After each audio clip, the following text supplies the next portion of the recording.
Okay, we're live now. All right, good morning, everyone. My name is Esther Manheimer. I'm mayor of the city of Asheville and chair of the Policy, Finance, and HR Committee, and I'd like to welcome you to the February 14th, 2023 remote meeting. All council committee members and staff are participating virtually. To help our audience follow along, I'll state each section of the agenda aloud. We are streaming live on our virtual engagement hub, which is accessible through the virtual engagement hub link on the front page of the city's website. We also have an option for the public to listen live by phone. For those of you out there today with us, welcome.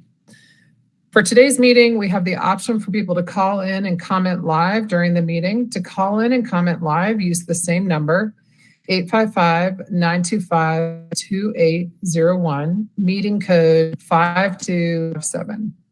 Your phone will be muted and you will hear the meeting live. At this point, speakers will need to push *3 to enter the speaker queue.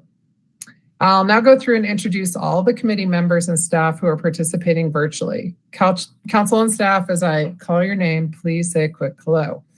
Councilwoman Maggie Ullman. Good morning. Councilwoman Kim Roney. Good morning. All right. City Manager Deborah Campbell. Good morning. Our CFO, Tony McDowell. Good morning, everybody. Our Budget Manager, Taylor Floyd. Good morning. Community and Economic Development Director, Nikki Reed. She's not here this morning.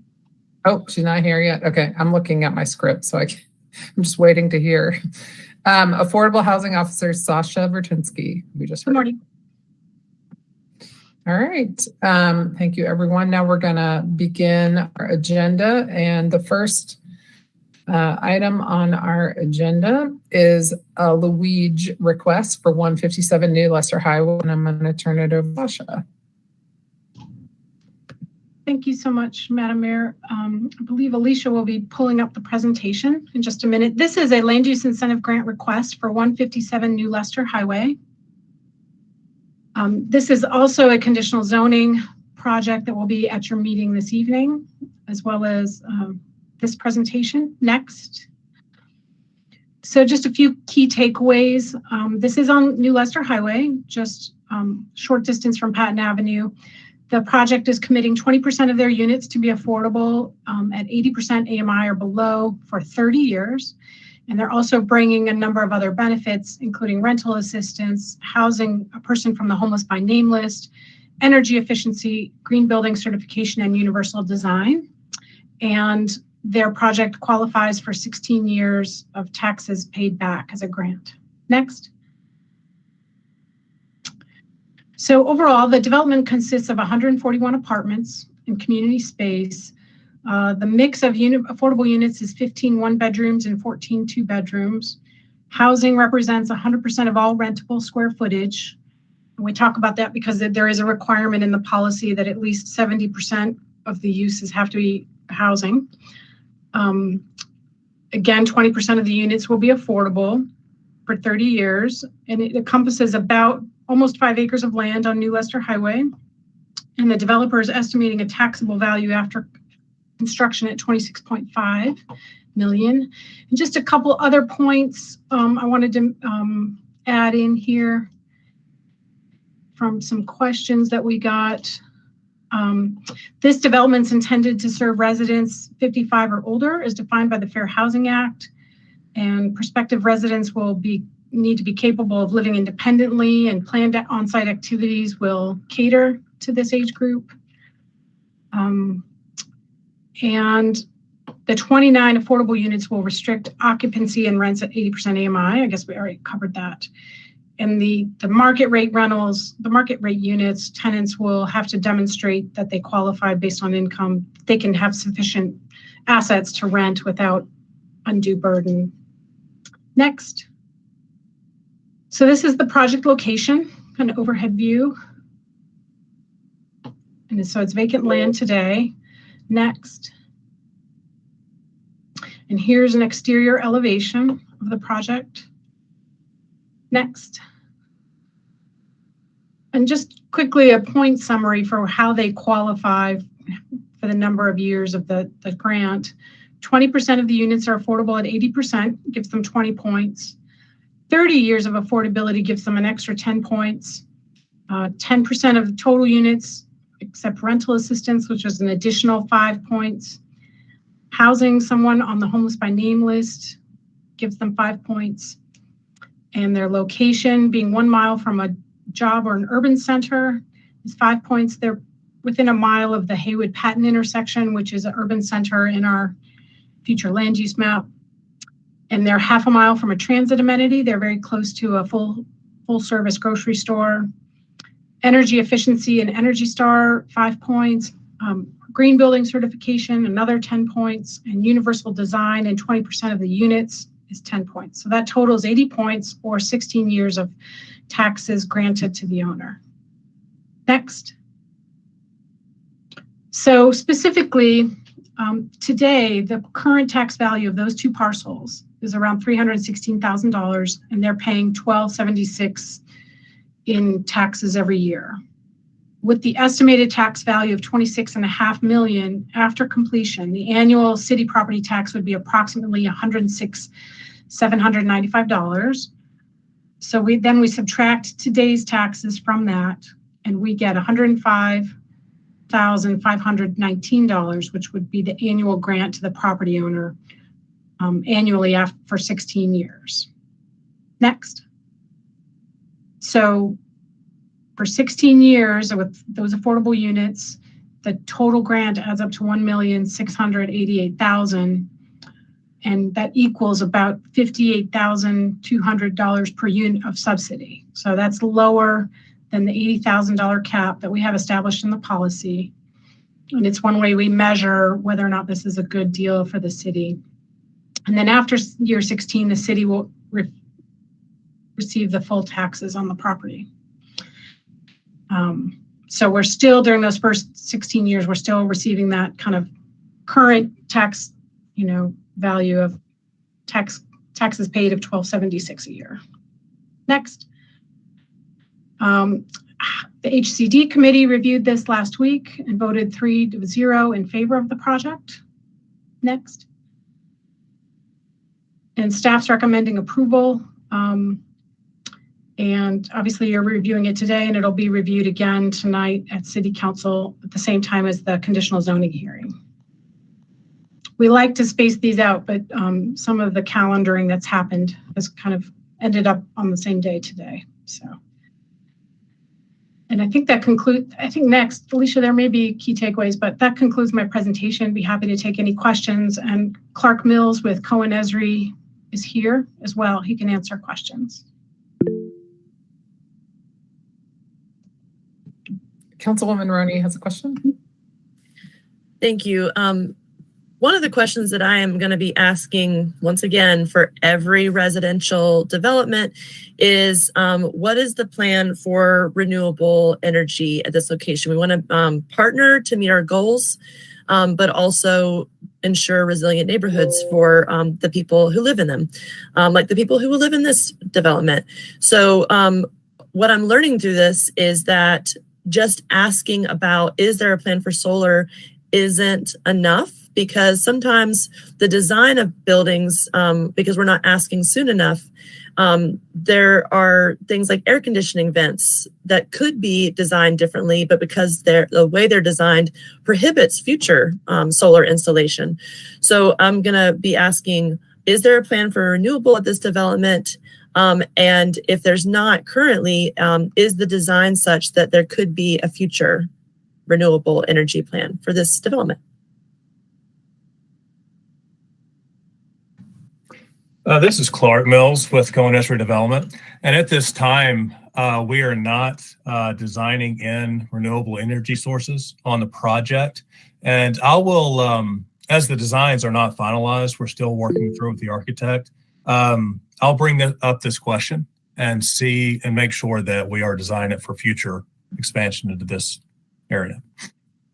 Thank you, Clark. I appreciate that. Sure. Another thing I noticed in the presentation was the proximity to transit. I always look that up. and I have used this transit corridor. And I would say that I know we're looking to the future, and for the future for the residents of this community, I am concerned that we don't yet have sidewalks and accessibility that make it really possible to access the grocery store, the other resources that are close by, including transit.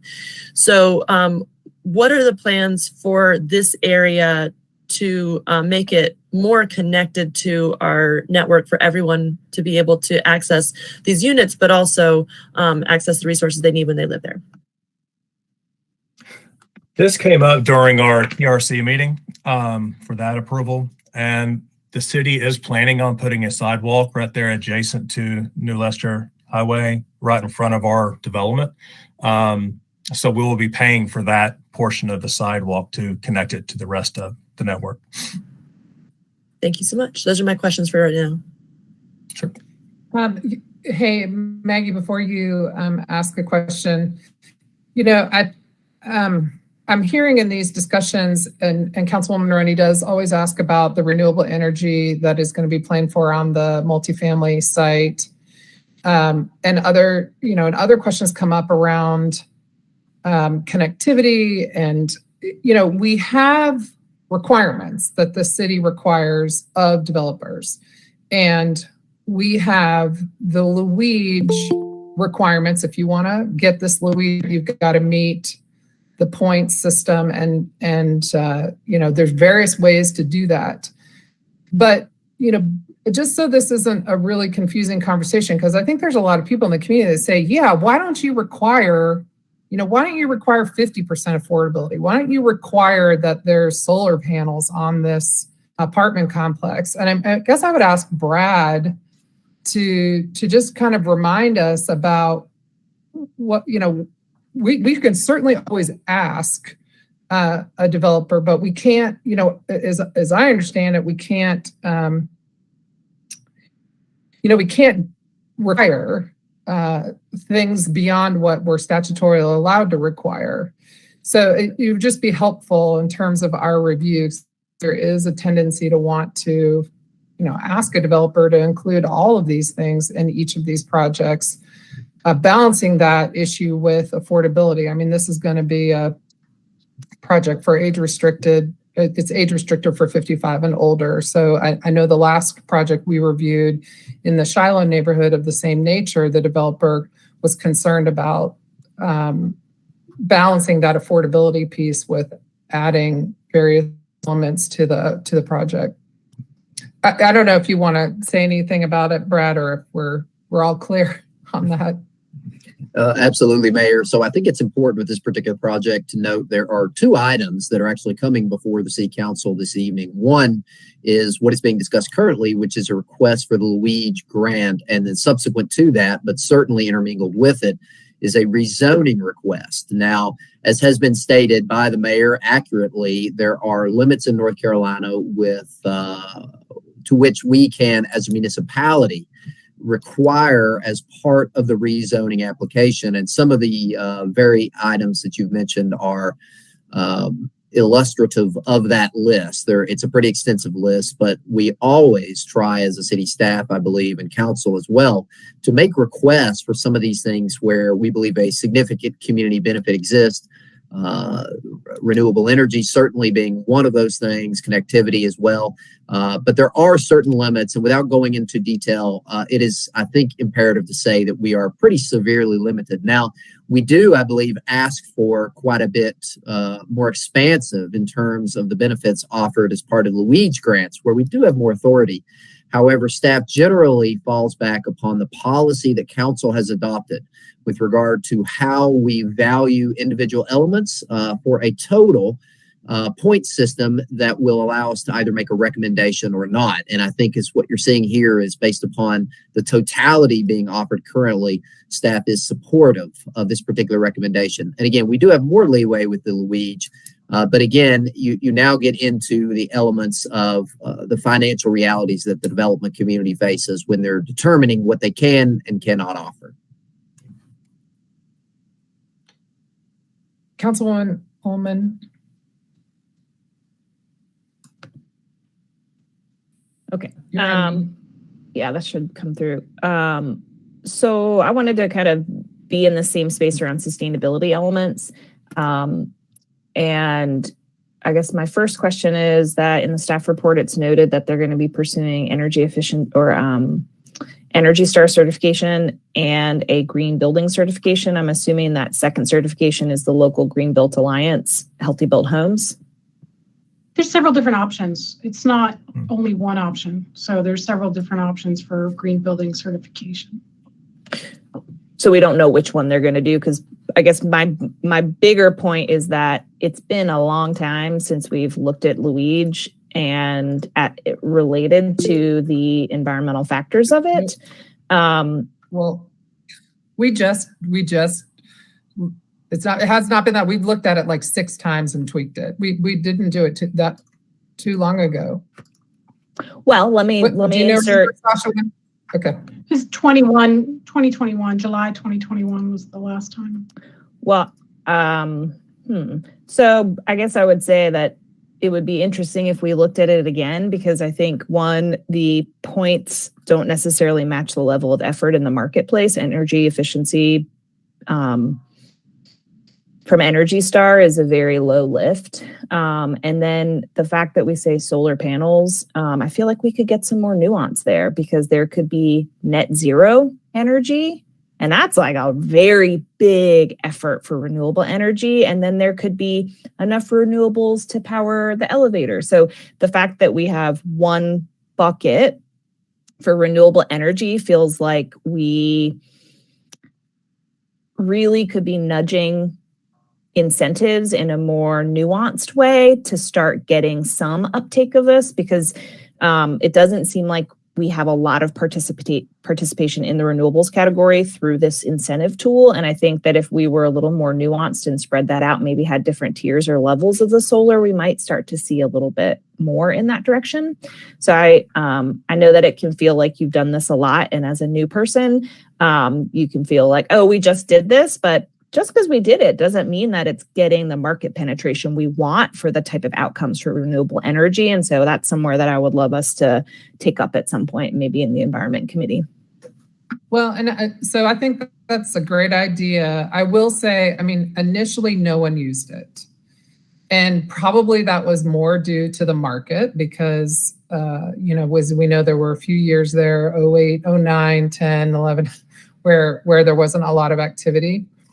So it's hard to know exactly if the tweaks have caused developers to start using this incentive, or if it's a market issue. And I think it's a good conversation for council to have, because the environmental focus is really important, but so is the affordability piece. And it's a little confusing to me how those clash.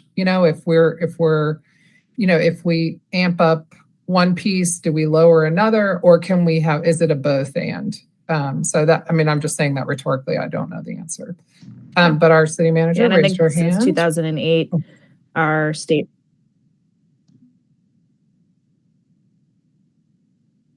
I think I lost Maggie there. Do you want me to go, Mayor? I think so. She seems to have. Can you hear me? Got a little blip there. Now we can hear you. We can't see you, but we can hear you. Yeah, and I might dial back in. But I guess since 2008, the regulatory dynamic and the state policy dynamics for renewable energy is a very, very dynamic market space. And so if we were to really engage some folks who are more involved in solar, I think some of that nuance could come through. And then your point, Mayor, to how we balance the incentives we want for the outcome we want ultimately when we're dealing with our land use, I think is really warranted. I don't think you take away points from affordable housing, give it to sustainability. And my big concern is, can we have some stepping stones towards solar? Because it sounds like we hear an all or none response from the building community. And I think that we can have some on-ramps towards renewable that actually gets renewable energy, not just renewable ready.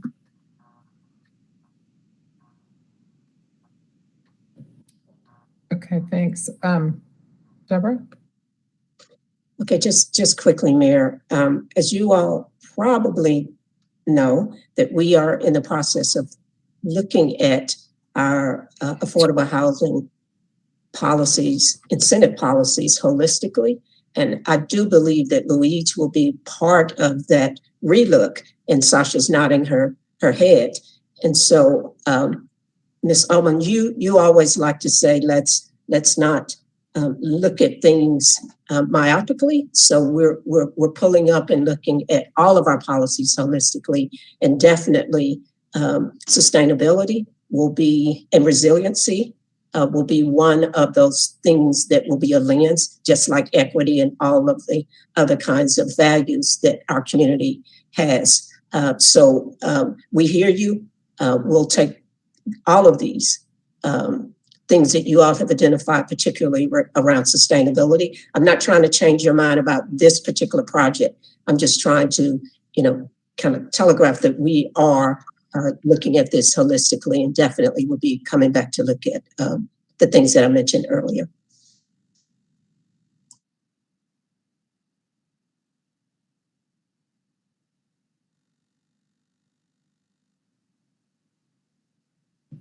Okay, do we have, okay, oh, Maggie's dialing in as well. Okay, so is there anything, any other questions? I don't know if Maggie can hear me yet. Questions, comments, or a motion? Maggie, are you with us?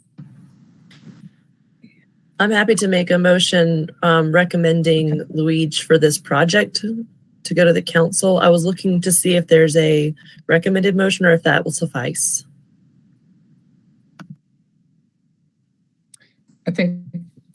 Oh, suggested motion. I heard that. Motion to recommend that City Council approve the land use incentive grant application for Cohen S-Ray Development Group at 157 New Leicester Highway.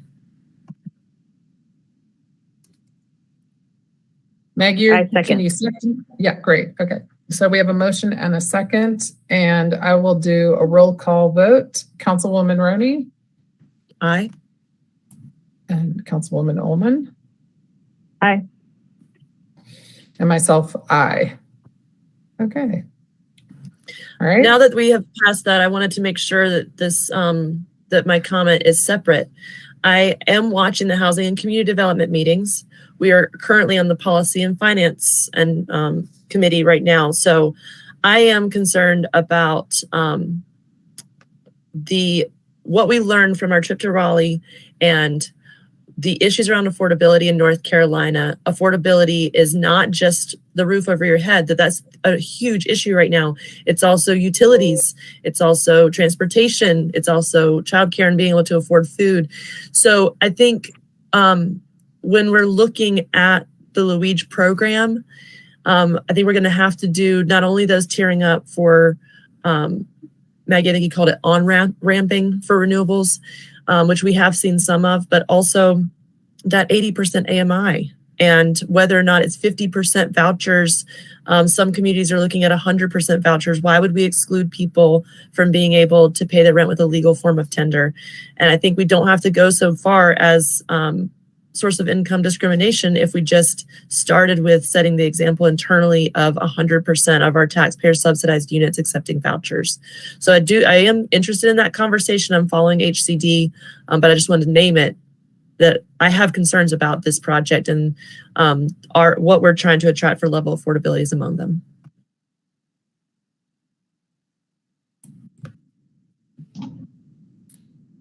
Okay. Thank you. All right. So the next, we don't have any other items that we're voting on our agenda today, but we do have the fiscal year 2023 second quarter financial report, and Taylor Floyd going to do that. And Mayor, just quickly before we move to that, we actually skipped over the approval of minutes at the beginning. I don't know if you all want to go back and do that now for Taylor's report. Okay. All right. Do I have a motion to approve minutes? All right. Do I have a second? Maggie seconds. Okay. I'll do a roll call vote. Councilwoman Roney. Aye. Aye. Okay. Councilwoman Ullman. Aye. Okay. And I vote aye as well. So we have adopted the minutes. Thank you very much. We have the minutes. All right, next item, second quarter financial report.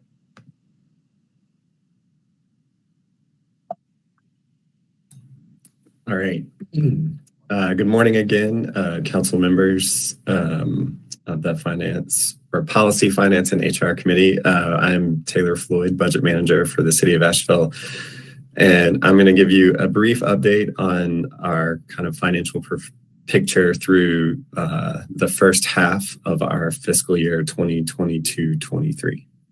Next slide. So again, real quickly, I'm going to start with revenues, and then we'll briefly go over personnel and then operating expenses, and wrap up with next steps. Next slide. So, and I will say this will look very similar to our quarter one report, but our key takeaways are, things look pretty good relative to budget on both the revenue and the expense side. We continue to see some sales tax revenue exceeding estimates, which is a good thing, of course. But again, otherwise things pretty much looking as we would have expected at this point, halfway through the fiscal year. Next slide. So starting with the revenues, we like to show this to make sure, keep it fresh for you all. But as you can see in the general fund, property tax and sales tax make up 3/4 of our total budgeted revenue. So that's part of the reason why we focus on those two in these updates, because they are far and away our most significant revenue sources. Next slide. So on the property tax side, we do have information from the county that suggests our property tax revenue will end the year very near our budget estimates. I think we did make note at our first quarter update that there was a settlement between HCA and the county that meant we were going to get not get as much revenue from HCA on the property tax side as we would have initially anticipated, but we think we'll end the year near budget. On the sales tax side, again, we continue to see that come in higher than what we had budgeted. I think, as we have mentioned previously, our sales tax information from the state is pretty significantly delayed. So what we have right now, or what we had when we put this together, I should say, was the first 4 months of the fiscal year, and that was up 12.1%. But I think we actually got an additional month yesterday, and I think Tony can give a little more current update than what we have here on the slide. Yeah, thanks, Taylor. We actually got our 5th month of sales tax information yesterday. We didn't have a chance to update the slides since they were already out on your agenda site. But so it was for the month of November. And revenues were up for that month only 2.5%. So that actually brought down this year-to-date number to 10%. And that's really the first month we've seen really in about a year and a half with there's kind of being what I would call a softening of our sales tax revenue growth. So we're definitely going to keep an eye on that over the next few months to see if it returns to kind of the double-digit growth that we had been getting, or whether it settles into something closer to what the long-term trend has been of around 5%. So thanks, Taylor. No problem. Next slide. I did also want to give a brief update on the parking fund and where their revenue sent through the first half of the year. And that is a good news story. I think so far it looks like they're performing as we would have expected, in line with what we budgeted. And that is significantly better than they have done, especially through the pandemic. And looking specifically at the garage revenues, which were most significantly and for a longer period of time impacted during the pandemic, they appear, again, halfway through the fiscal year, to not only be matching kind of the pre-pandemic budget performance, but they are much closer to pre-pandemic actual revenue figures, which again, we haven't seen really in about 2 fiscal years. So again, good news, halfway through, so we still got another half to go, but things look good for the parking fund on the revenue side. Next slide. Again, we still, it looks low, I guess I would say, at 17% of our budgeted figure for halfway through the fiscal year in the general fund. But that is primarily because We have not received the biggest chunk of our property tax revenue, so that will show up in our next quarterly report. And then on the enterprise fund side, again, sort of a range there, but nothing out of the ordinary of where they're at budget to actual so far. We did want to make note that we will be bringing a budget amendment to council, currently planned for February 28th, to add some budget to the Civic Center Fund. And again, another, I think, relatively good news story. We try to start those through the budget development process in a conservative, and as they have more shows booked and scheduled, we have, as we have typically in the past, we'll bring an amendment later to make an adjustment so that they can, purchase the items that they need to purchase to make it through those shows, be that, again, primarily things that they sell. So food and drinks there, but that will be coming to council on February 28th. Next slide.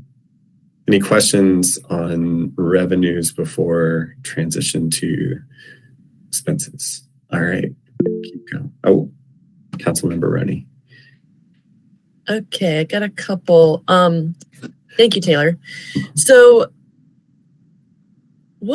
I have to ask, there's the parking revenue looking good and then it's being good. And I get a sense that we still have a lot of questions about logistics and equipment. And when I'm moving around downtown, especially by foot, I look to see who's charging what for parking rates.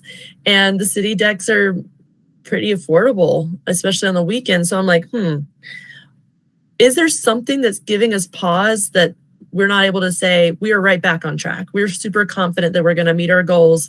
Are we still having equipment issues?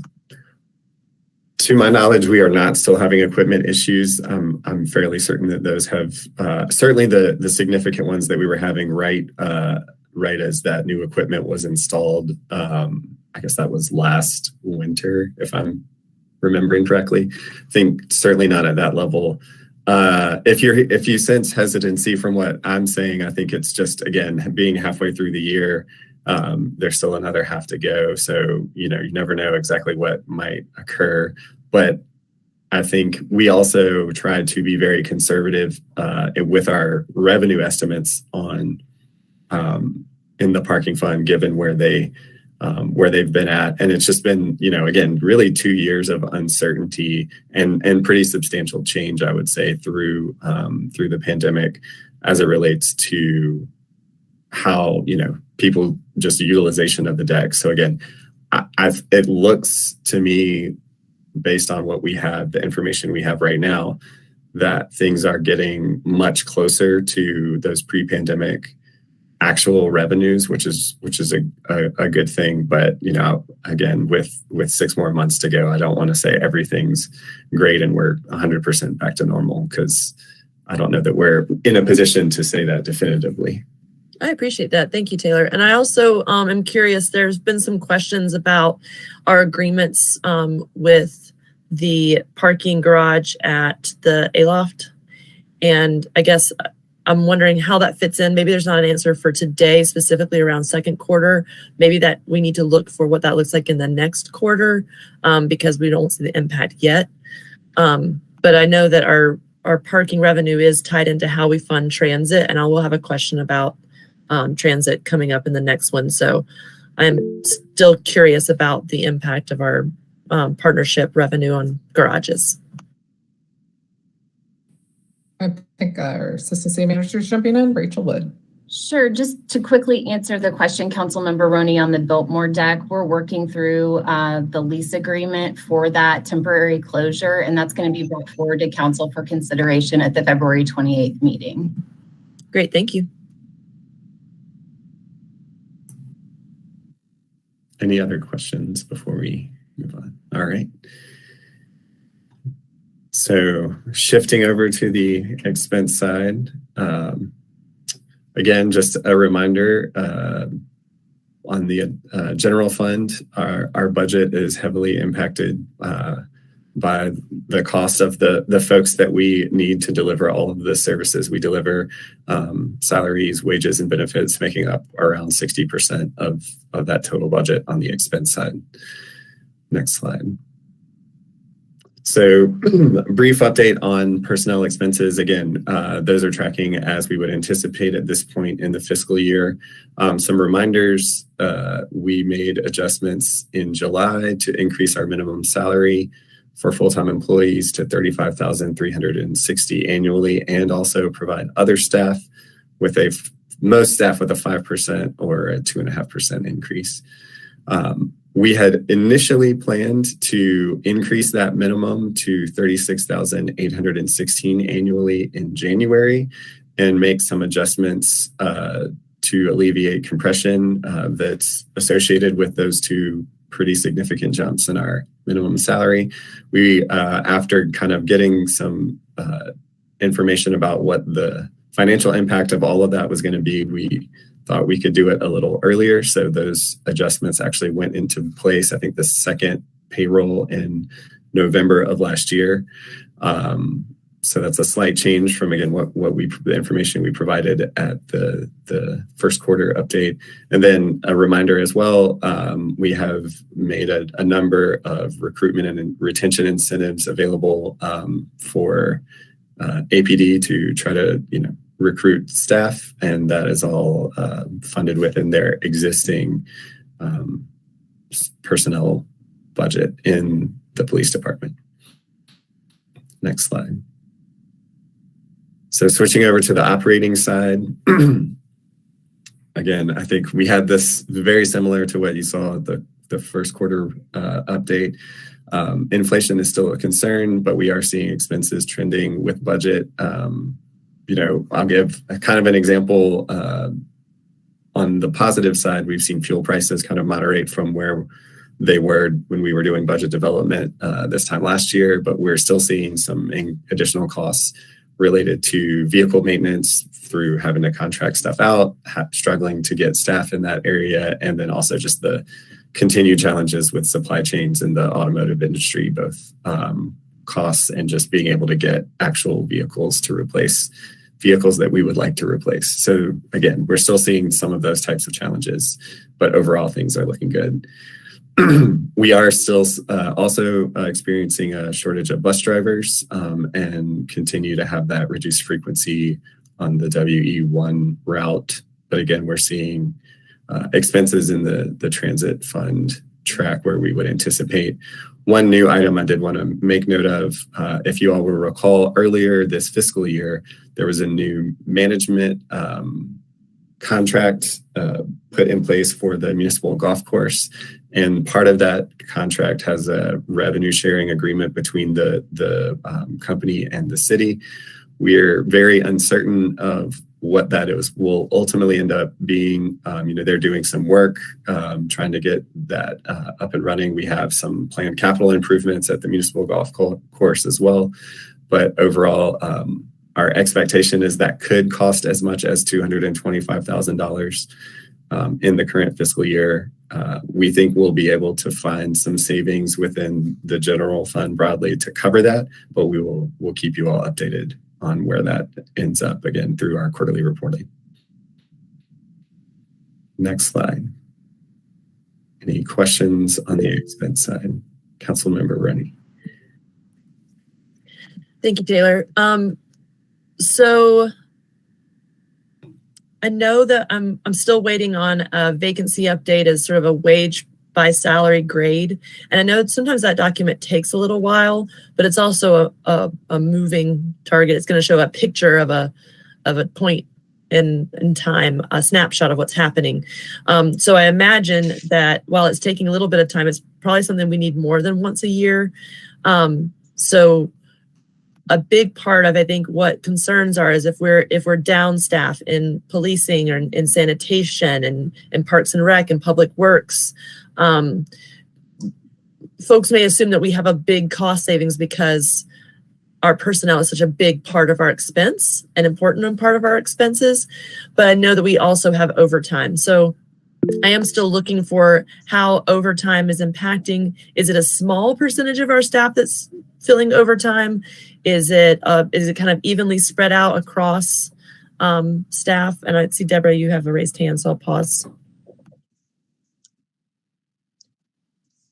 Yes, Rachel, I believe that we included that information in the last follow-up that we sent out, and I think that went out yesterday, I believe. And I can In also— our defense, we do have like 600 emails in our inbox about baseball.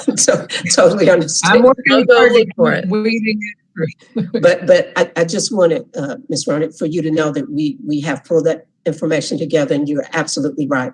It is a point in time, and I believe I've got Shannon as well as Tony, and I believe we did attach that to the council follow-up. And there was actually a lot that we had to put in that document as well. Thank you. I appreciate that. Absolutely. So then, if you don't have it, please let me know. I probably have it in a very long list of very enthusiastic baseball fans, public engagement. I'll go pulling for it. Totally understand. And then also, I know we are having issues with drivers with transit, but I also am under the impression that they might still be under contract negotiations. And if there is a need for wages, how does that impact our budget for transit? Is it just going to fit underneath the contract for management? So it'll be covered for this year, but we're looking at it for the next fiscal year budget, or are we going to be seeing a request within this fiscal year?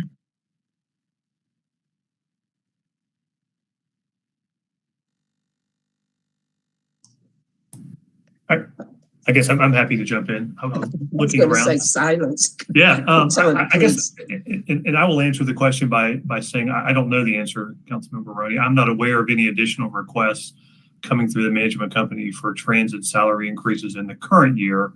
And we're obviously working on next year's budget and the type of inflationary increase that would accompany the contract for next year. But I'm not aware of anything additional coming through this year beyond what we provided at the start of the year. I appreciate that. Thank you for letting me know. And sometimes we don't know is the best answer. I guess what I'm looking for in our next update about this is if we have a contract for operations like that, is it going to be covered in our contract, or should we expect update? And like I said, that we don't have to have an answer today. It's just something that I'm concerned about. If we end up having to constantly address our contracted employee wages for recruitment and retention, just like we do our own internal staff. And then it looks like that's my last question for this. Thank you. And I'll echo Tony's not sure, but also have not received any information about changes that would happen during the current year. I know as I think we discussed at length during last year's budget development process when the bus driver shortage, I think we started talking about that, just the amount of time, the lead time it takes for them to recruit people to, the current year impact of a change, even if one was being contemplated, I think would be relatively minor. Thank you. And Mayor, if I could, I just heard that the document did not go out last night, but it will be sent to you before the business meeting. So apologize for misspeaking. Oh, thank you for the update. Absolutely. I appreciate it. Mm-hmm. All right. I think there may be a key takeaway slide, or that might be the last slide. All right. Okay. So again, just to wrap up, revenues and expenses are both tracking as expected. We'll continue to monitor that and to see if we end up needing the ARPA money that we appropriated in both the general fund and transit. Personnel costs, again, given the changes we've made in the current year and likely continue need for adjustments, will certainly be a significant factor during the next budget development process, which is underway. And we will be presenting a third quarter financial report alongside the proposed budget in May. And I believe that is in the last slide, unless you all have questions. Okay, thank you. All right, very good. Okay, and I'm moving on to the last agenda item on our printed agenda. It's the fiscal year 2024 fees and charges. And I think we're going to hear the same team here, Tony McDowell, Taylor Floyd. Turn it over to you all. Thanks, Mayor. And I'm going to kick it off and do the first few slides, and then I'll turn it over to Taylor. I think we also have some staff from departments too. I haven't looked at the full attendee list, but in case you all have specific questions. But and Alicia, you can go to the next slide. So this is our first meeting with you all to talk about fees and charges for fiscal year 2023-24, so for next fiscal year. Originally, I think on our budget calendar, we had intended on coming to you all today to present the proposed fee changes and then take your recommendations and bring those before City Council next month for a vote. That's kind of our typical schedule. But we decided this year to just kind of take a step back with this first meeting.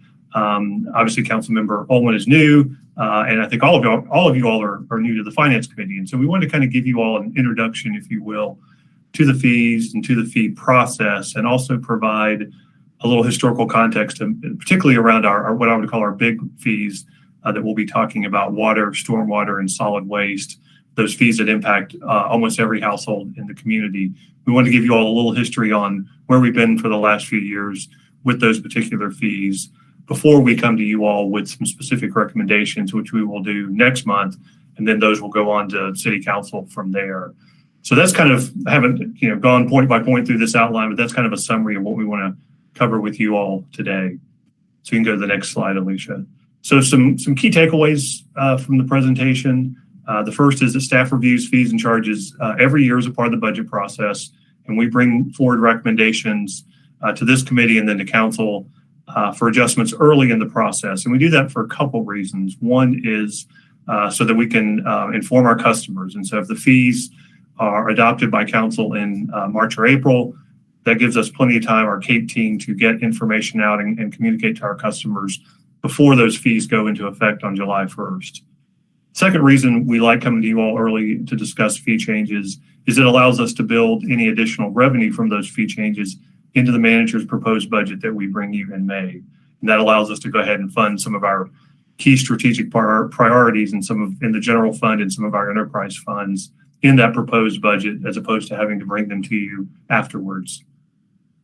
Second key takeaway is that fees and charges, and you'll see this in some of the upcoming slides, they do really represent a small part of the general fund revenue base. As Taylor showed you all the slide in his presentation, that property and sales taxes make up the bulk of our revenue, but fees do play a small part in our general fund revenues as well.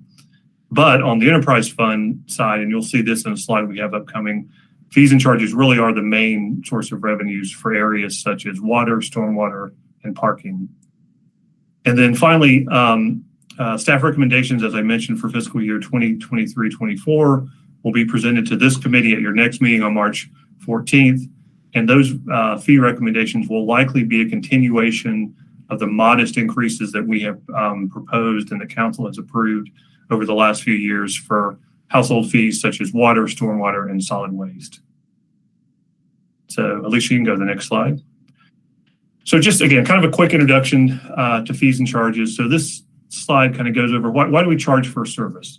And I think there's benefits to charging fees, particularly when it comes to what is the benefit that service is providing? Is it a community-wide benefit, or does it benefit only specific customers? And I think a good example there is it's a plan review fee. Obviously, if you're a customer and you're coming into our DSD department to have your plans reviewed, then that you're a customer of that department, and we want to charge a fee for that specific service, as opposed to having the community at large pay for that through the tax base. So that's one of the reasons for having fees.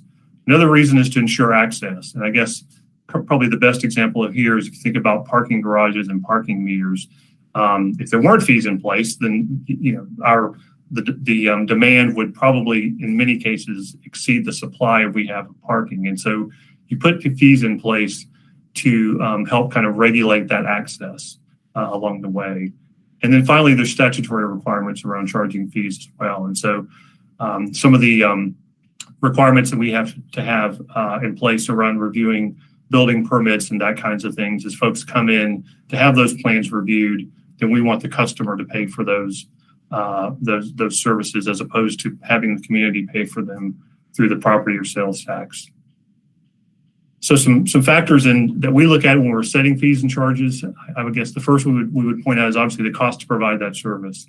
And in some cases, it makes sense to charge a fee that recovers 100% of the cost of providing that service. In some cases, maybe not. And I guess I would use as an example, there are parks and rec fees. Many of those fees are set at a level that doesn't recover 100% of our cost of providing the service. But at a lower level, it allows folks to participate in some of those programs that might not be able to participate otherwise. And then obviously who benefits from the service, I think I kind of covered that above. And then one thing you all should know is that we do use fee studies to help us determine what is the appropriate level of fee to set in our community. We benchmark against other communities. We look at the cost of providing service. And we've had fee studies done in the last several years for Parks and Recreation, for development services. We have an ongoing fee study right now for our stormwater utility. And we also annually have our water fee study done as well. So you can go to the next slide, Alicia. So again, this is the chart that Taylor showed earlier. And what I would point out here is, again, that service charges, fees, and permits make up only about 12% of our overall general fund budget, and that property and sales taxes make up a much bigger share of that particular budget. And then you can go to the next slide, which on this one, again, it's almost the exact opposite. This is our enterprise funds, water, stormwater, parking, civic center, transit. And in those funds, fees and charges make up almost 3/4 of the budgets in those funds. So next slide. So I guess we didn't put in a question slide, but before I get into some of the background around water services, does anyone have any questions so far? I do have it's not a question so much as just like a curiosity that I want to make sure that we have this conversation in this meeting. I know the county is working closely with groups like the Asheville Food and Beverage United group to address the cost of parking for workers. And in the past, when I was viewing these conversations in the audience or on advisory boards, we weren't able to find a creative way to come up with that, like not a differential rate, but make sure that if we increase the parking fund, for example, by increasing the cost of parking, that we don't have a detrimental impact on the people who make our city work. But it seems like we might be coming close to a place where we can make sure that the workers are able to access jobs and therefore employers able to access employees, while also being able to have a conversation about making sure that we're not just subsidizing storage of cars when we have so many important things to do. So I am wondering if we can start to have a conversation about working on that balance, making sure that we can look at increasing the parking fund to fund transit, getting that untapped revenue and mitigating the impact on the workers. It's not a question. I just think we should have that conversation as we go into the budget cycle.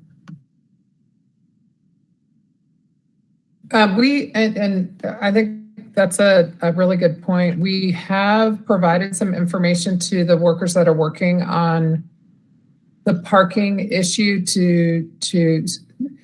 because unlike the county, we already do offer monthly permit parking in our decks, and we actually are subsidizing, to some extent, fixed income seniors, income qualified applicants, unlike the county, as you know, unlike the county's system. So one thing we were trying to track was whether the county's spaces that they've allocated for this are tapped out? Like, are they reaching their limits, or is there plenty of additional room? So we kind of know whether need to come into play to help support the workers in downtown. And I don't know the answer yet to follow up with them to see how much activity they've had around the program, but I think we certainly need to have that conversation with them. And thank you for naming the people that work downtown. We were just talking about affordability of housing and parking as a cost for people. So if we can make sure that we're not having a tremendous negative impact on people who need to be able to afford to live in downtown plus work in downtown, then I would like to pursue increasing the cost of parking for specifically making sure that if we're storing cars instead of people using other ways to move around. It just seems like the rates are so different from the private lots versus the city lots. So I would like to have a look at that. Yeah, I know we talked about maybe doing weekend rates being different, and I don't know if that's a possibility too.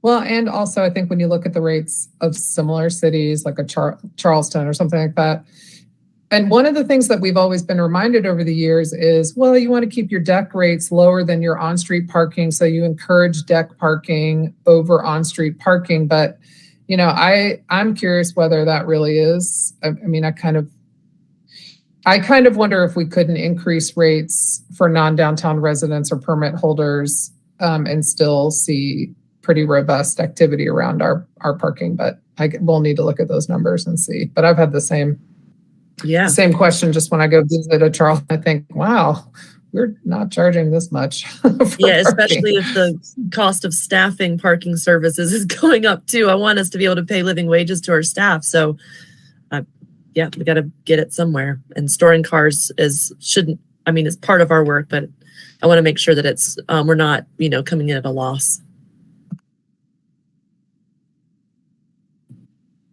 All right. Any other questions, or should we move on to water? Okay, thank you all. So I'm going to cover water services and then turn it over to Taylor. So just a reminder, and I think you all know this, our Water Resources Fund, it's the largest enterprise fund. It's the largest operation outside of our general fund, largest department in the city in terms of budget at just over $40 million for this current fiscal year. And I'm not sure if you all know this or not, but it actually has its own separate debt rating. The city of Asheville general obligation debt has a rating of AAA, but like most utilities across the state, our water fund has its own separate debt rating, and it's AA1. And because of that, and because of the fact that we do have a lot of large capital projects that occur within the water fund for which we have to borrow money, we are out in the debt market fairly regularly, going to the LGC to get approval. And one of the things that they want to see every time we go to them for approval of a debt issuance is that we have a rate model in place that's multi-year, and we utilize a consultant, Raftalis, to help us with that each year. And they want to look at that rate model and make sure that over time our rates are sufficient to not only pay our operating costs, but also those capital costs and the debt service costs as well. And you can see it's a pretty significant amount of money that we spend every year in the water fund on capital. It's around $11 million. And again, some of that's paid for through debt issuance. Some of it's paid for through the pay-as-you-go approach. But we do have about $7 million annually that we pay in debt service in the water fund. And again, like I said, some large dollar projects that do require us to issue debt to pay for those over time, such as the North Fork Dam project, which is now complete, and the meter replacement project, which is underway. Yes, Mayor. Tony, is the annual debt service for financing for capital projects? It's the annual debt service amount on projects that are already complete. So part of that $7 million. Right, but they're capital projects that we debt financed, right? Yes, correct. Okay, so then in the 11 million, you're saying some of that is debt service and pay as you go. Yeah, most of that. Right now the really the only active project which we're looking at debt funding is the meter replacement project right now. All the other work that goes on throughout the year, such as replacement of water lines, et cetera, That's paid for through Is pay as paid- you go. And so that's most of that 11 million actually this year. So I'm on the MSD board, and so I'm used to seeing how they do their annual charts to show us. So what this is confusing to me, because why don't we just pull out all the money that we're paying in debt service? It's still capital. I mean, it's a capital investment, and then have the pay as you go as a line item. Because you're saying that 11 million is a blend of debt and pay as you go. It is. I think most of it this year, because the meter project spending is really not taken off yet, most of that spending is pay as you go spending this year. So I guess your question is, you're asking, could we switch kind of the mix to do more debt funding? No, I'm saying in terms of, people are interested in how much we're investing in capital and water. And so I'm concerned that this doesn't really make sense, because to me, the 11 million and 7 million is all capital investment, whether it's debt financed or pay as you go, it's still capital investment, right?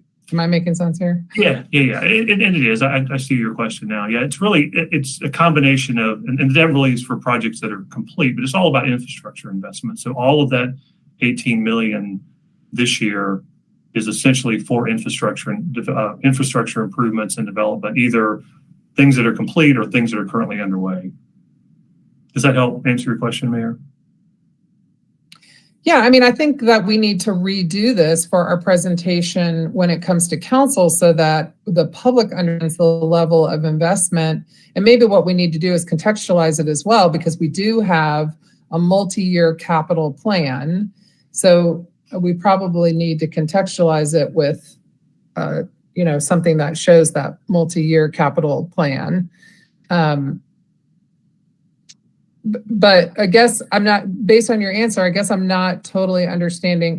You're saying this is a snapshot for next year. We're going to have 11 million in capital. We have 7 in already debt financed. Is it going to be, I think what you're saying is for this next year, it'll be 18 million in total infrastructure / capital investment. I'm just making this worse. I'm sorry. Okay. And I'll let Deborah jump in. These are this year numbers. These aren't next year numbers. That's the only thing I would add. Mayor, are you asking, and I tried to follow the conversation as well, we have this amount of investment. How are we paying for that investment?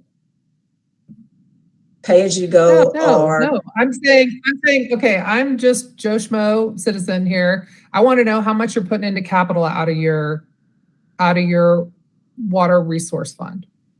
So is it 11 million, Tony, or 18 million? Well, I think it would depend on how you define capital. In our world of accounting, we're going to say just the 11 million. But I think from a layman's perspective, like you're talking about, Mayor, I think you could say that 18 million is what we're paying for out of this year's budget in the water fund that goes toward infrastructure, in the ground stuff in the water fund.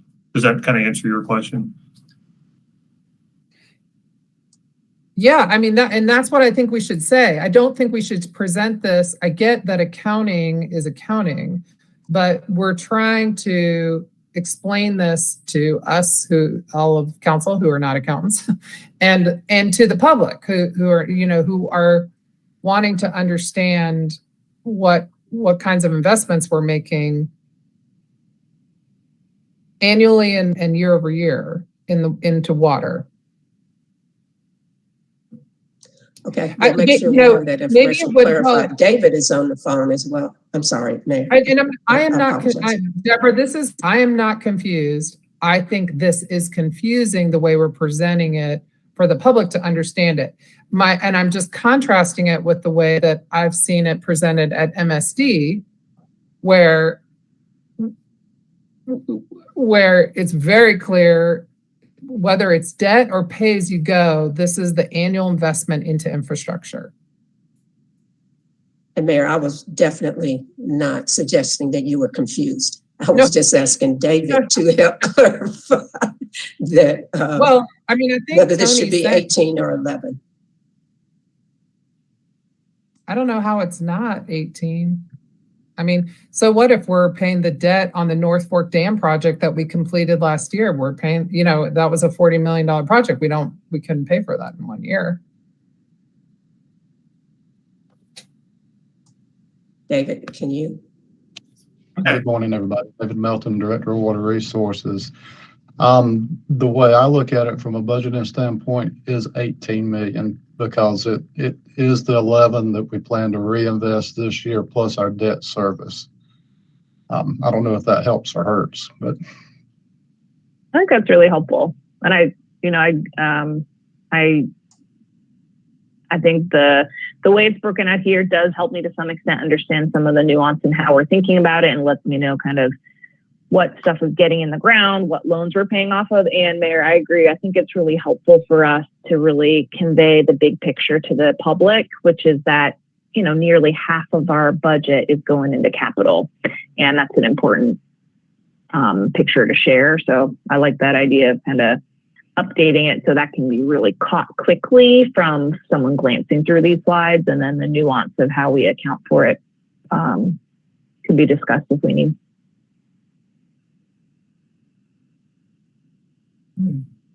Any other questions? We'll definitely, before we come back to you all next month and then we go to council, we'll update this slide so that it is more clear what the annual investment in infrastructure is. So, and I do want to make sure, keeping an eye on time, I'm going to move ahead unless there's other questions, just so we make sure we get through all the slides today. So Alicia, you can go to the next one.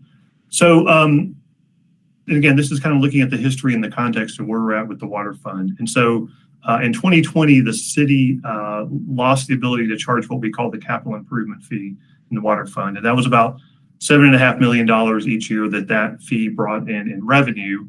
And so what we have been doing since that time is through a combination of adjustments to the base fee and the volumetric rate, we have been slowly recovering that revenue incrementally over time.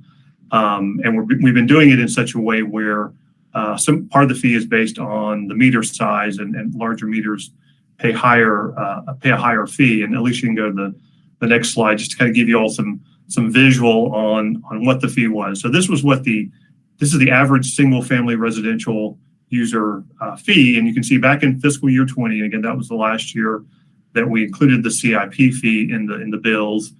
Folks were paying on average about $65. And then when the fee went away, because we're in the middle of COVID, we did not want to burden customers at that point by increasing the fee.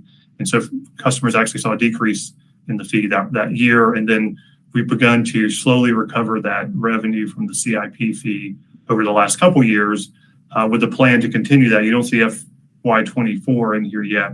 Again, that's the budget year we're working on, but we will plan to continue to incrementally increase that fee to recover some of the revenue that was lost back in fiscal year 20. So Alicia, you can go to the next slide. And again, we don't have specific recommendations for you all today, but some of the things under consideration for water fee changes.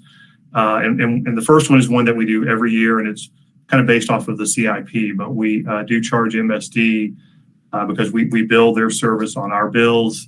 And so we increase that every year, the fee that we're charging them.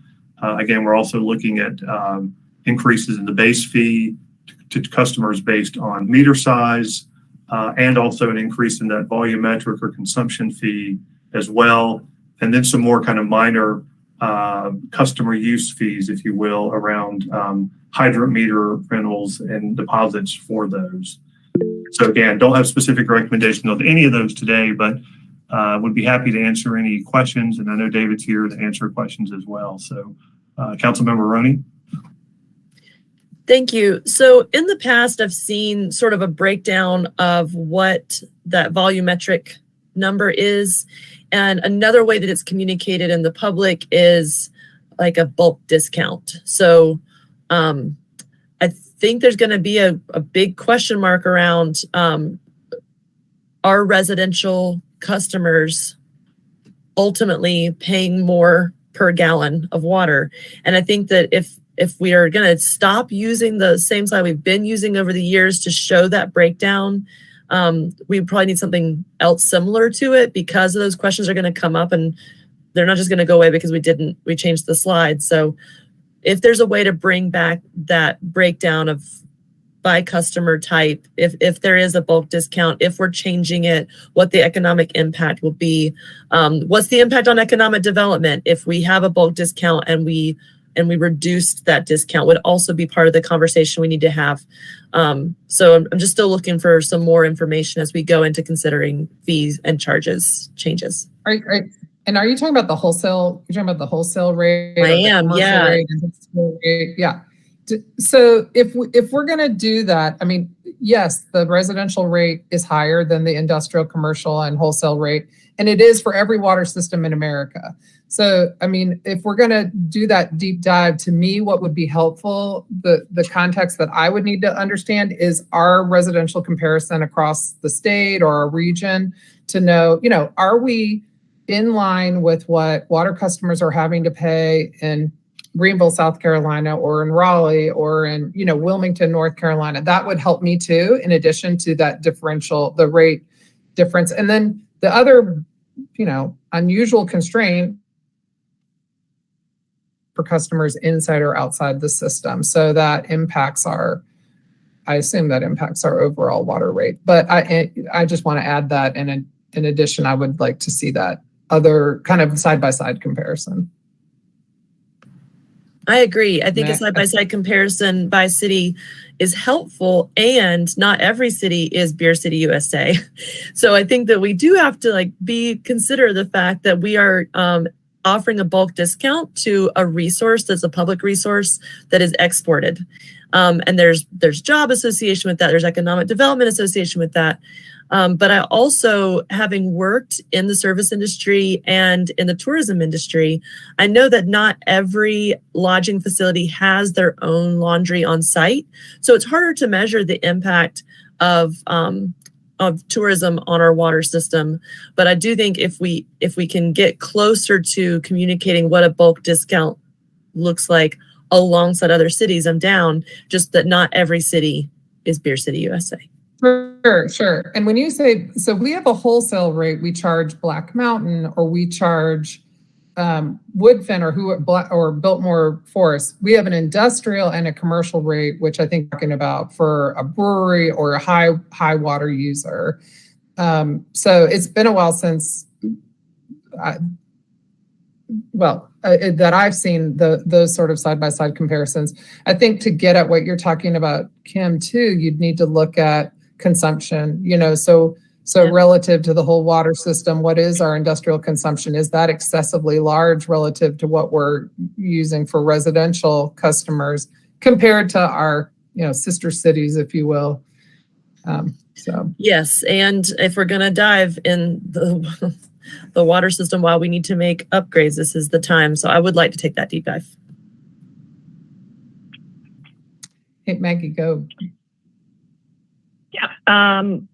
The thought I want to bring in kind of dovetails back to when we were talking about capital investment earlier, and knowing that we're going to be coming up on the 30-day and 90-day report from the water outage in tandem as we're working through budget stuff. Just want to lift up that I know that we can be the best water department ever, and that we might, to be as prepared as possible for weather emergencies like we experience, we might want to look at more capital investment or more investment in other places, pending what we hear from the studies we're ongoing. So just hoping that we're able to track the timing of things so that when we're starting to really dial into the fee numbers that we'll be looking at next month, there's space for investing in things that come out of that report.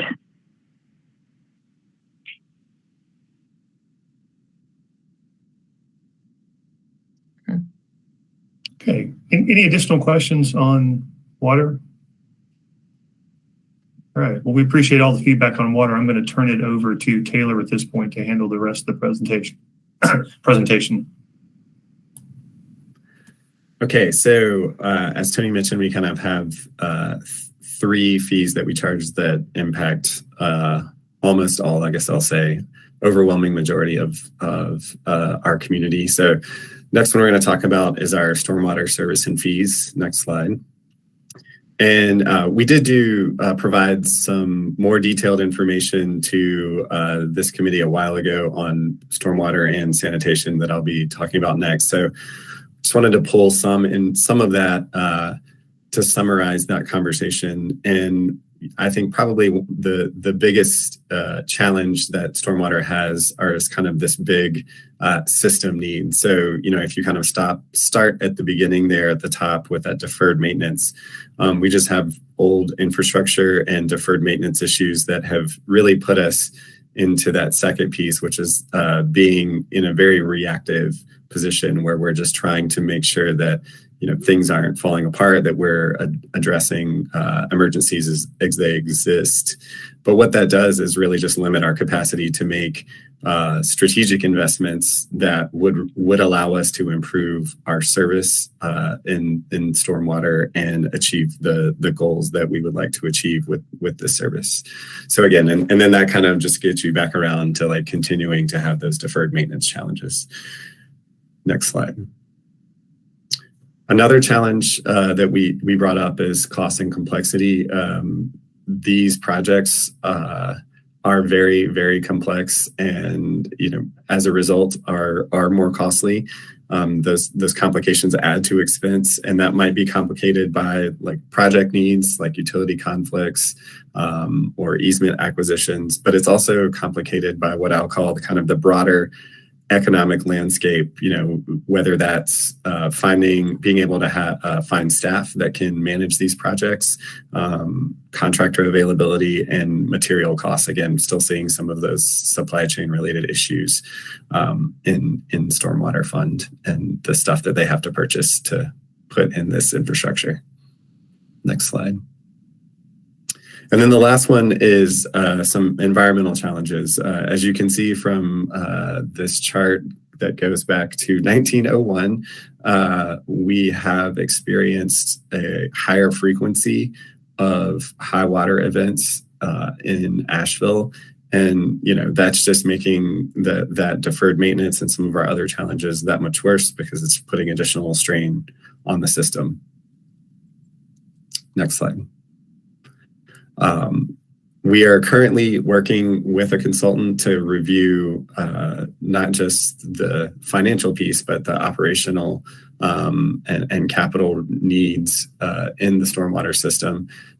They're going to look at our fees and our fee structure, which I think has not been reviewed substantially for quite some time. And we think that's going to be complete sometime this summer. So we should have some additional information from that. But again, we know we have some significant needs that we've already identified. Next slide. So again, complex service, we have some challenges as it relates to maintenance and capacity. We did increase the stormwater fee for the current year, but prior to that, we had not increased that fee since fiscal year 2019-2020. And again, we know we need additional funding to address the needs that I stated. So I think that's the last slide we have on stormwater.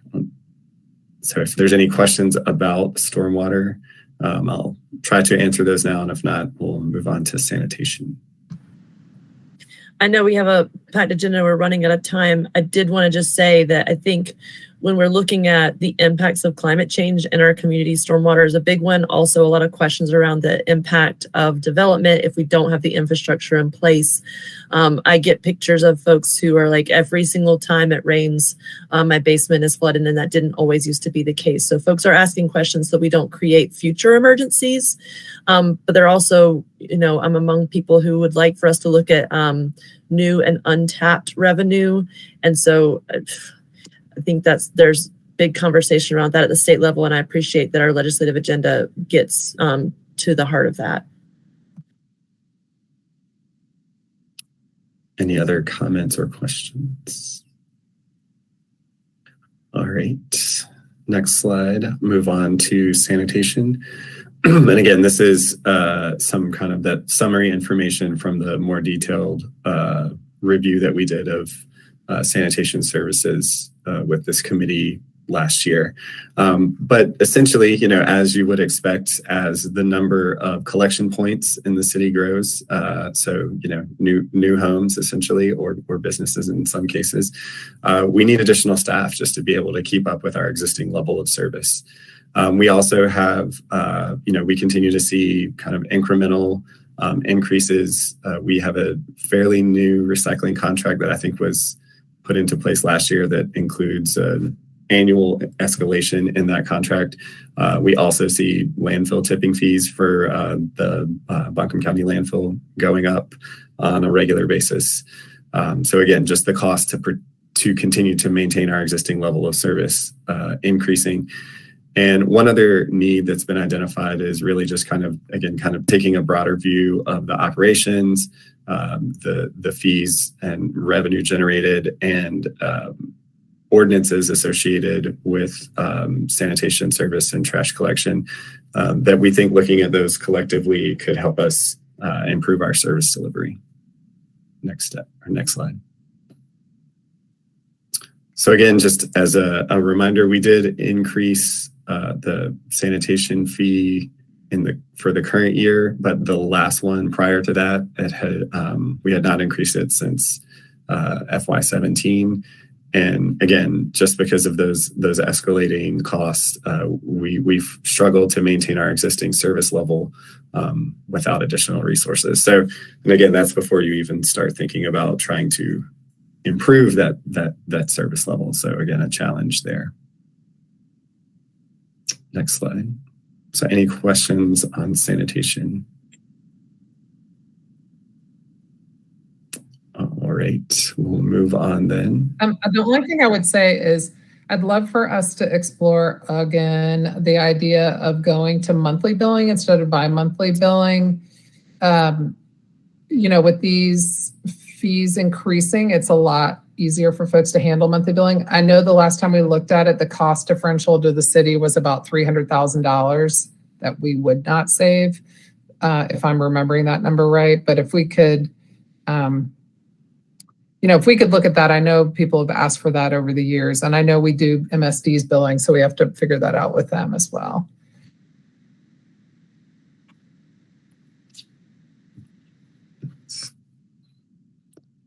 All right, next slide.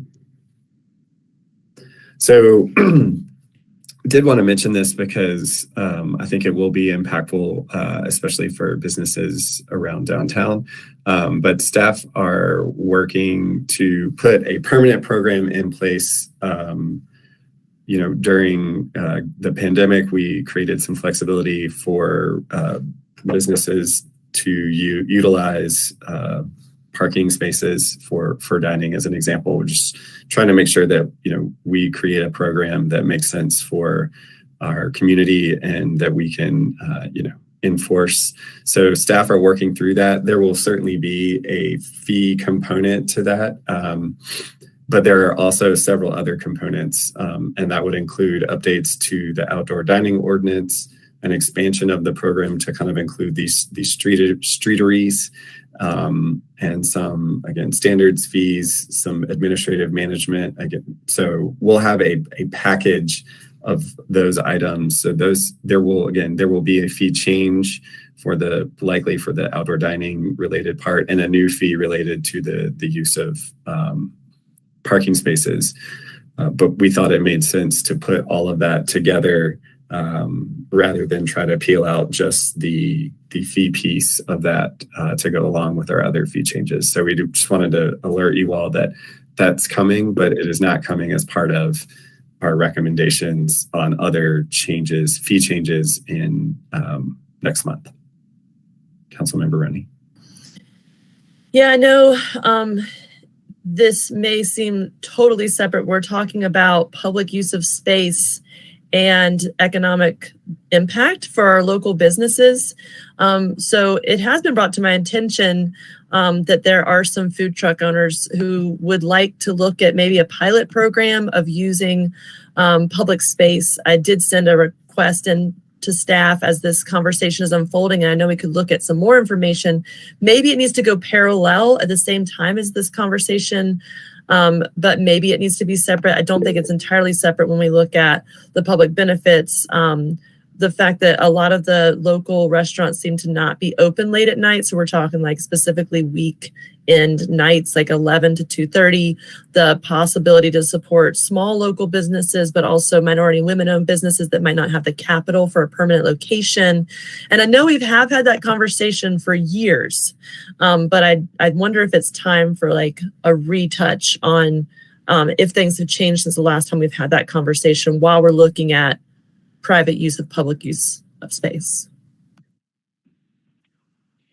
On this general conversation and that point in particular, Councilwoman Roney, part of what this makes me think about is, having served when I was on a citizen advisory committee with a multimodal, that I was helping with the committee to look at public space management downtown, and a lot of this streetery and outdoor dining was part of that conversation.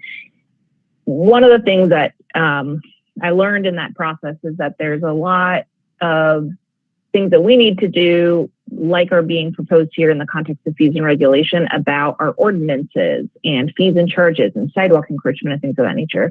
But there's also a lot of things that we can dream about in this category that's about programming, like the relationship, the people power that it would take to manage something like a food truck program, or to manage complete streets, things of that nature. And when I think about the interplay of our kind of regulatory responsibility for sidewalk encroachments, et cetera, and the programming potential, it makes me think of the conversation that the chamber is initiating around business improvement districts. So I don't know, I just wanted to bring that into this conversation because I think, the idea around food trucks might have kind of a regulatory component to it and a programming component to it. And I know this is the fees and charges conversation today, but I don't know, there's some merging on some of what can you dream and how do we make sure it's enforced and designed properly. So I just wanted to kind of sprinkle that thought in.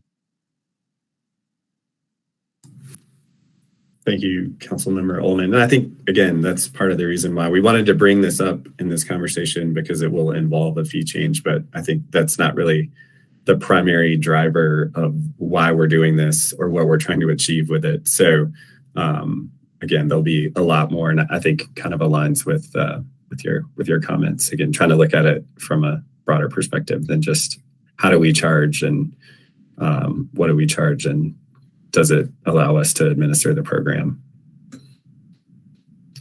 Next slide.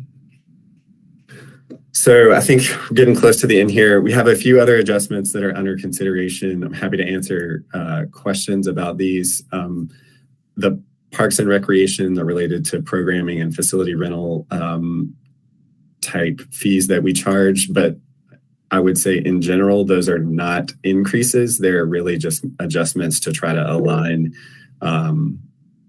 similar fees and the cost of those. Councilmember Ullman, do you have a question about that specifically, or?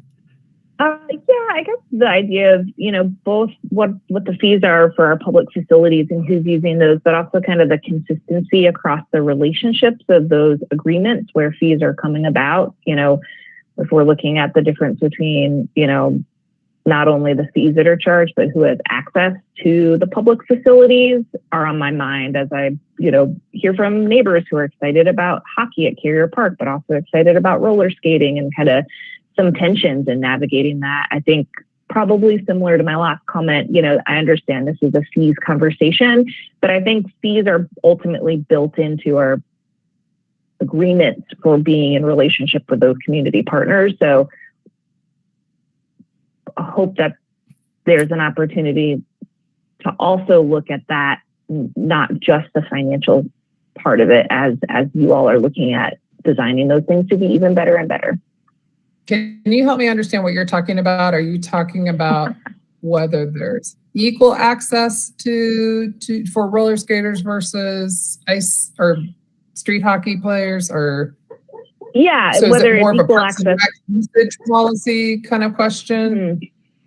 Yeah, maybe it's that. It's kind of who has current agreements for utilizing space. It seems like the hockey groups have had kind of historic relationship and historic access. And then We have new organizing efforts and new energy in different places. And it's just not really clear what the guiding criteria are for that. And I think fair would be an ideal outcome, but I know it's very complex. So it's not like we want everyone to get 1 hour each. That might not be the way to solve it, but just my understanding is there's work being put into that. ABYSA leases Azalea and has, we have a lot of different, there's a lot of different.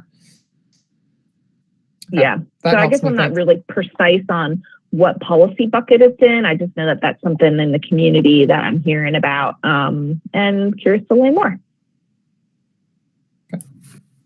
We can certainly provide some information on that. Check in on timing because these presentations aren't attached to the agenda, so I don't know how long they are. And I have to be at a 12 o'clock meeting, so I need to. So how are we doing? We're close. I think this is the last. I think all we have left is the kind of key takeaways. Can you go back one real quick? I just want to make sure that I touch on these other ones really briefly. The Aston Park tournament entry, again, that's very specific to one tournament that they put on their Nature Center. They have some fees established right now for individual programs that they want to kind of create a little more flexibility so that they can adjust their programming through the year. So to, again, just kind of broaden those the types of fees. And then the stormwater development fees are related to development, related plan review and inspections for stormwater. So again, those are very specific to the customers that pay them. Now I think we can go on to the key takeaways. Again, we just really wanted to provide an early preview of changes that staff are considering, and we'll certainly use the feedback we've already gotten to inform the recommendations that we bring to you all next month. I think that is the last slide that we have. Thank you.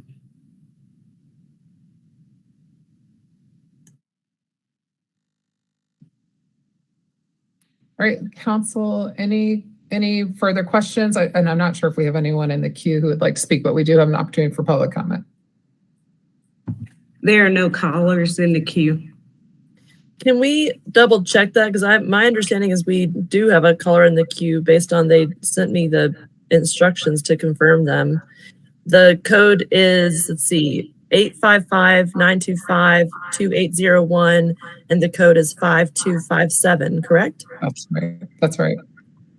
That's Yeah, what I don't have. see any callers in the queue. I'm in the queue, recording it and thank you. Gathering a transcript. Okay, thank you. If someone is watching the meeting that was under the impression they were in the queue, there is going to be a conversation that continues around fees and charges, both at this committee level and at the council level. Right, and we will actually be hearing the recommended fees and charges at this committee level before it goes to council, and the council will have a work session focused on this, I believe. If it's like every other year. I'm trying to remember the schedule in my mind. Okay, with that, unless there are any other questions, I believe we are adjourned. All right, thank you, everyone. Thanks, everybody. Bye.